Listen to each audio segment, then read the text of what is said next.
Our next presenter is Kathy Stanley. Kathy is presenting Accept Your Divinity, a synthesis of integral yoga, psychology, Sri Aurobindo, and Leslie Temple-Thurston. Kathy is a visionary artist and senior adjunct lecturer in the School of Undergraduate Studies here at CIIS, where she teaches classes in eco-psychology and creative writing. She's also a PhD student in the East-West Psychology Department, and her art is featured in several international magazines and seen in exhibitions in New York, Paris, Madrid, and other cities. And we are happy to welcome her. Kathy. Okay, I first heard of Sri Aurobindo and the Mother at a conference titled the Divine Mother Conference held in Santa Fe, New Mexico in July 1994. One of the presenters at the conference was Leslie Temple-Thurston, a South African woman and spiritual teacher residing in Santa Fe. I started studying with Leslie after that event, and as I reflect on integral yoga psychology as an academic discipline, I'm reminded repeatedly of how what Leslie taught is a method of spiritual psychology rooted in integral yoga psychology. So Leslie was born in South Africa. She's retired from teaching now. She's a spiritual teacher, humanitarian, founder of Corelight, the nonprofit organization that continues to bring her work out into the world.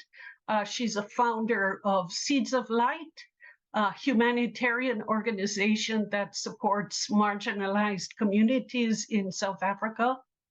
And she began teaching at the East-West Cultural Center in Los Angeles in the early 1990s. And she's the author of 2 books, Marriage of Spirit, Enlightened Living in Today's World, co-authored with Brad Laughlin, and Returning to Oneness, the 7 Keys of Ascension, also co-authored with Brad Laughlin.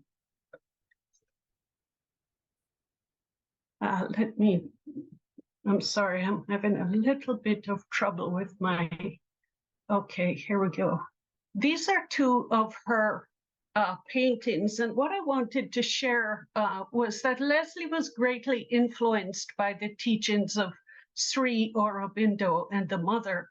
She went through a 2-year cave experience, as she characterizes it, an awakening experience in Los Angeles in the late 1980s. She knew she was to teach and had something unique to offer spiritual seekers, but she felt she had to hold herself with a certain dignity. She had doubts about why would people listen to her? She was just one woman without a spiritual lineage behind her. And she felt the presence of Sri Aurobindo and the Mother, and they told her inwardly they were her lineage, and she referred to them as her inner guides.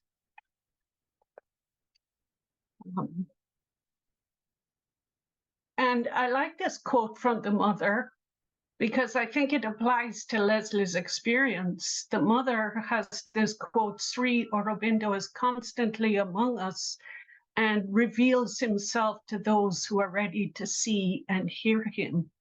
This is another one of Leslie's paintings. So in her book, The Marriage of Spirit, she lays out several methods for self-inquiry, which is great for individuals as well as for group processes. And it's a blend of Eastern wisdom with Western psychology. And it aims for liberation from polarized separate states that play out in archetypal patterns such as victim, tyrant, rebel, savior. And the primary principle being that by unifying all opposites held in our awareness, we'll return to our original state of unity. So I was in a class of Professor Banerji's, where the text Seven Quartets of Becoming was one of our core texts for the class. And I was struck by some parallels because I had read Leslie's book, Returning to Oneness, The Seven Keys of Ascension. And I wrote this paper, Accept Your Divinity, based on what my reading was of the two texts, the parallels I saw between Leslie's teachings and this yoga psychology method of Sri Aurobindo.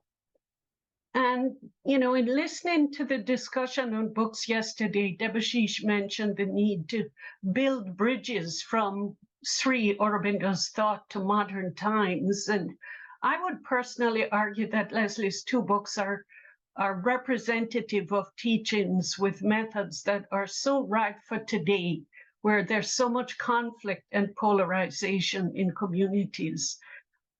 And another thing that I found kind of amusing, because of something Leslie used to tell us, her students, Debashish talked about the darshanic quality of Sri Aurobindo's books. And Leslie used to tell us, her students, to place Sri Aurobindo's book, The Mother, under our pillow at night. So let me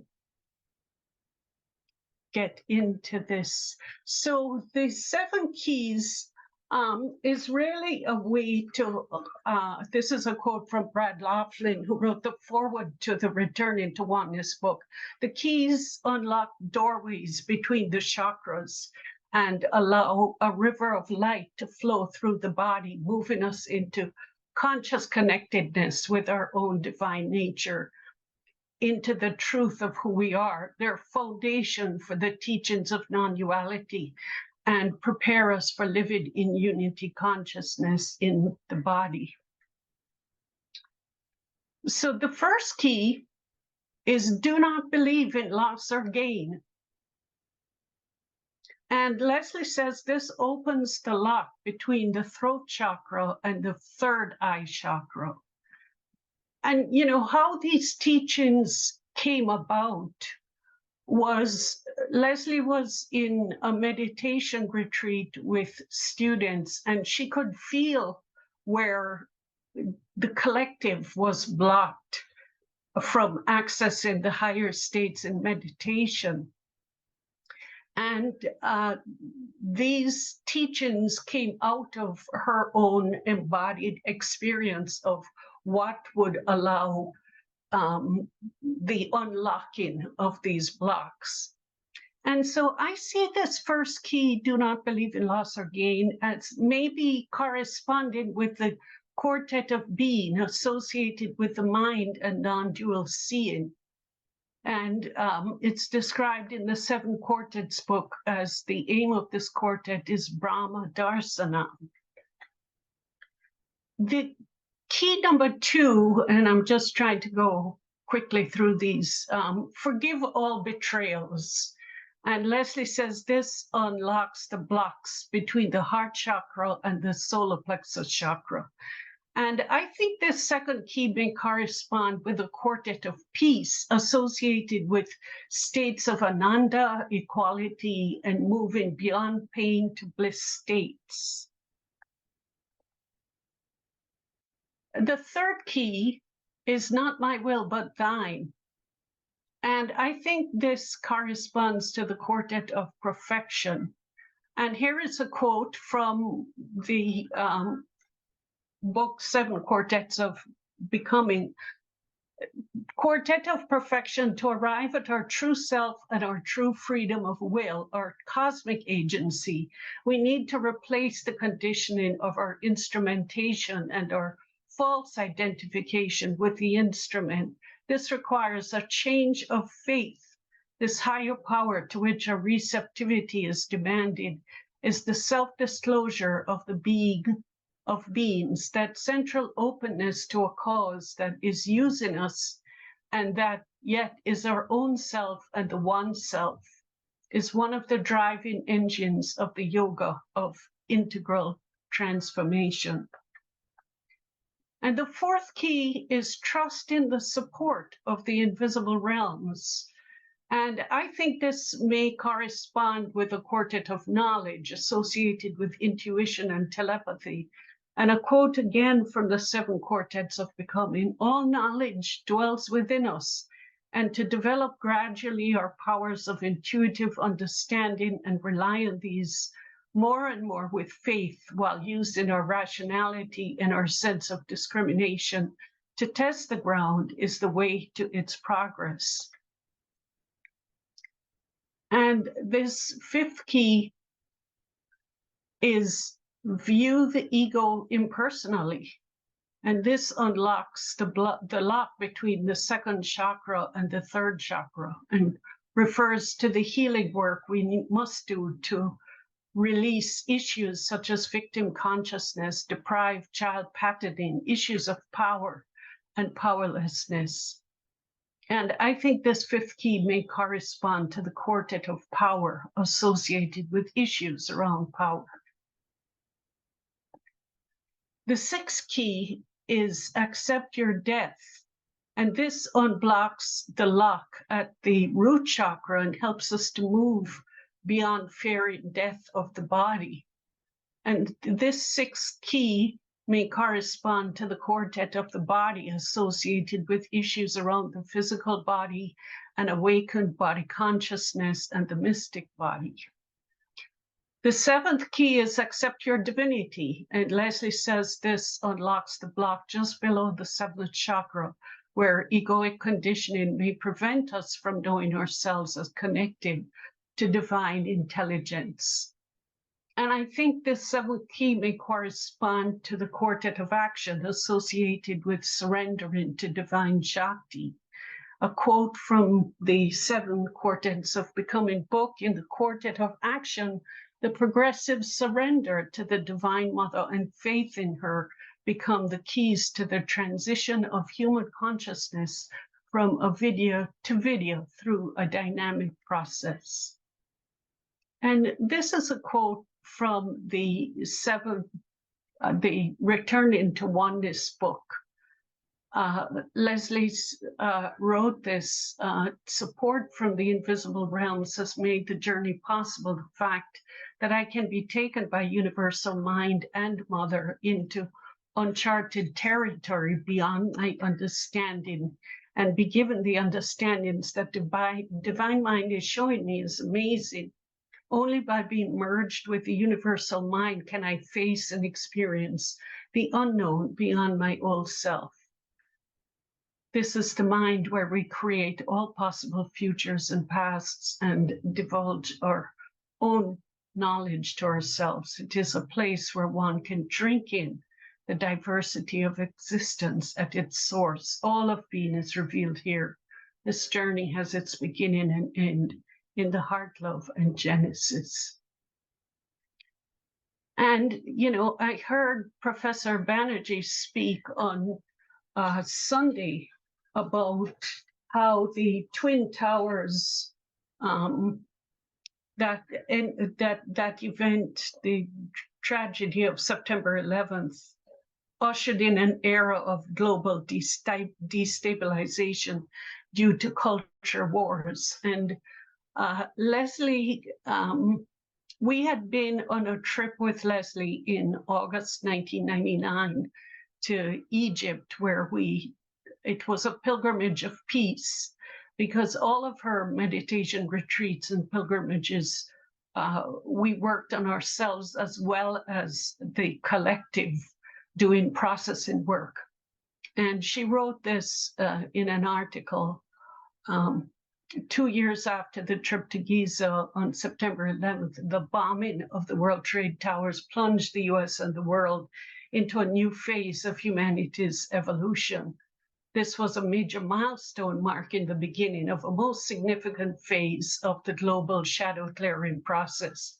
This is the process preparing everyone for a global transformation into a higher vibration the shadow clearing phase and awakening that is to follow are events that will continue on into the future. These changes are destined to happen.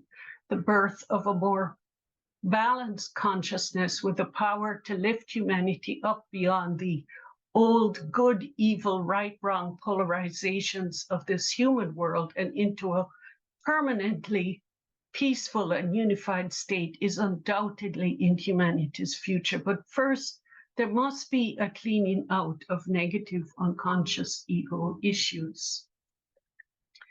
And so here is a summary of the 7 keys. And when I was in the integral yoga psychology class, I had to face some own personal challenges and used all of these 7 keys as I processed my own issues. And Leslie told us students to do process painting as a way to help facilitate clearing our own personal issues. And so this was the painting that came out of that process, and I included it in my paper. I titled the painting "Accept Your Divinity," but I also saw resonance with Sri Aurobindo's words about the sacred fire and the triple transformation. So I will leave you here. Leslie, in a 3rd edition of the Returning to Oneness book, wrote a chapter that she called a bonus 8th key. And the 8th key unlocks the thymus chakra, a transpersonal chakra. And I found it interesting. There's a whole section in Professor Banerji's book, 7 Quartets of Becoming, where he writes that we find Sri Aurobindo identifying 2 central goals, the ideals of integral transformation being liberation and enjoyment. We may say these are the primordial needs that Sri Aurobindo has reduced human psychology to. So I will stop sharing here. Thank you. Thanks, Kathy. Thanks so much, Kathy. We'll open it up to questions and discussion. You can just type in the Q&A. Thank you, Kathy. That was humbling. But yeah, I think very, very appropriately put.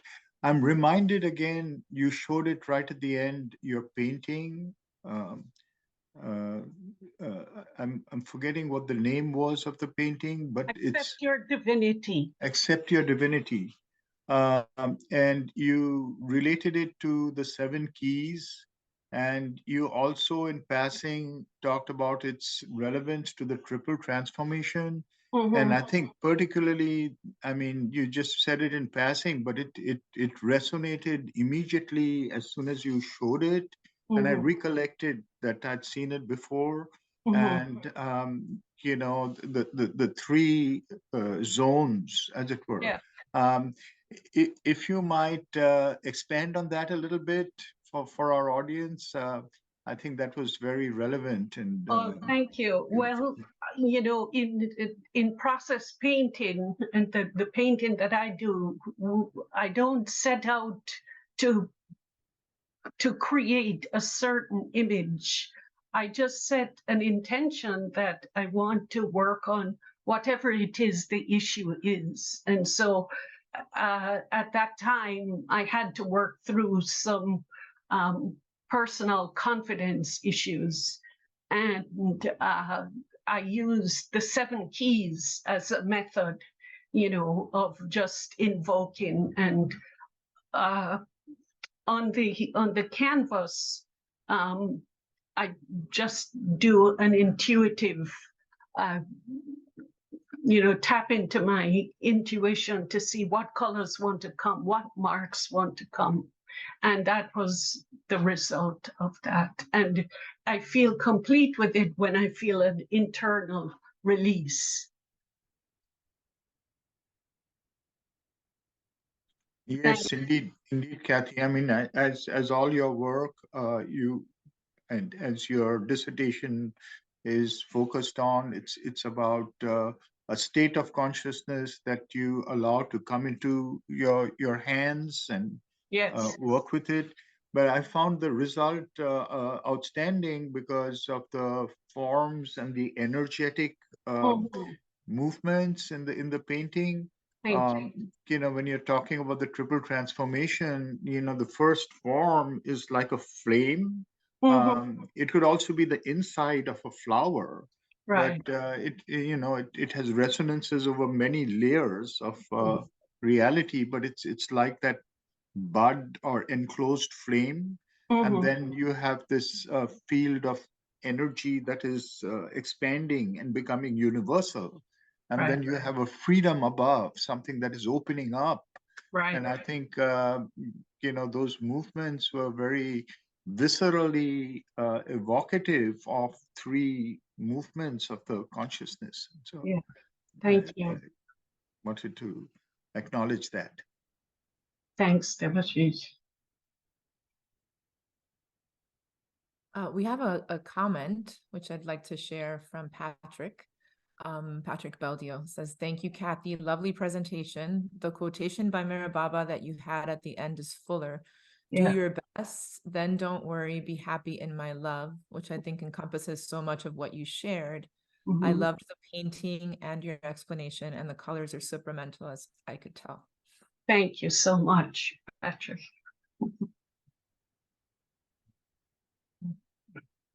Kathy, I have a question about working with the seven keys, Mhm. going into the process of painting. Do you hold them as little inner contemplative seeds, or do you sit with them as a group before you would go into the process, like sit and think, contemplate all seven? Or I'm just wondering if there's different techniques of how Yeah, you. there absolutely are different techniques, and in Leslie's book, she offers several ways that you can work with it. Doing some of the square processes, which is one of the techniques that she brought through in her Marriage of Spirit book. I think I presented on that last year at the EWP symposium. I didn't have time to go into it here, but yes, so there are several ways of working with the seven keys. Thank you.